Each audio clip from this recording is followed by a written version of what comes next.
Good morning and greetings from Northumberland. It's Sunday the 23rd of August, the 11th Sunday after Trinity, and it's a beautiful morning here, which is very good news as the next in our series of open air services is due to take place in our garden in just under 4 hours. So hoping the weather stays this way for this service. Today's gospel is an interesting one, and it has, if you like, two directions. First, it has this question from Jesus: who do you say I am? What sense do you make of me?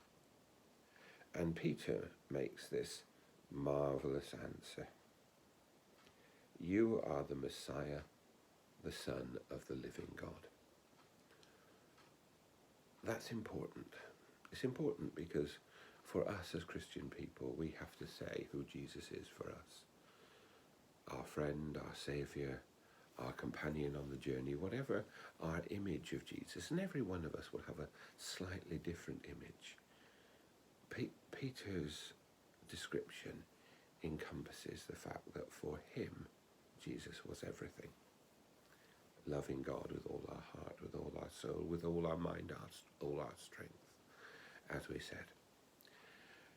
And then we have this other direction, what Jesus says to Peter. And the bit I want to concentrate on, particularly today, is the bit where he says, you are the rock, the one on whom I will build my church. Of course, Jesus is the foundation stone of the church. But we often say that while Jesus is the chief cornerstone, there are also the apostles and saints in that foundation. This picture, which I'm using the most low-tech way of sharing it with you, i.e. I'm showing you the picture on my phone, this picture is a chapel, an Anglo-Saxon chapel on Holy Island, on the high land above the present church and the present ruins. I never know quite how to say this, and I'm going to say the Huff, they call it. I think that's how they call it. But no doubt everyone from Northumberland will correct me later on and tell me I've said it wrong. But on this high piece of land, they uncovered this chapel only 3 years ago. And it's changed the way in which we understand the settlement and Aidan's life and work on Holy Island. People had thought it was always going to be on this plain, but there are these things up on the high land as well.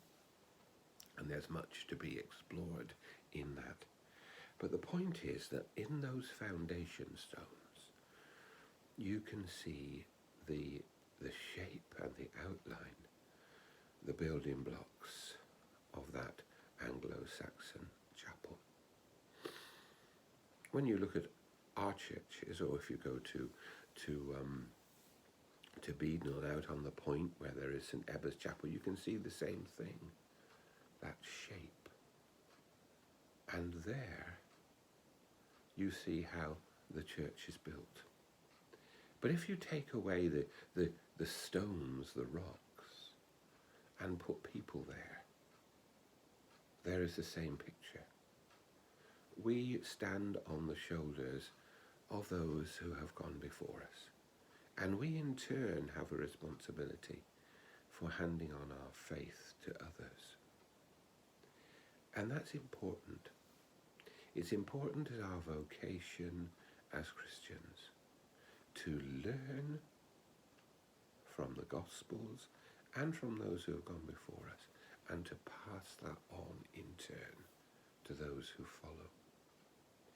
We're in one of those fragile times in our own country where perhaps we don't pass on the message as powerfully as we should.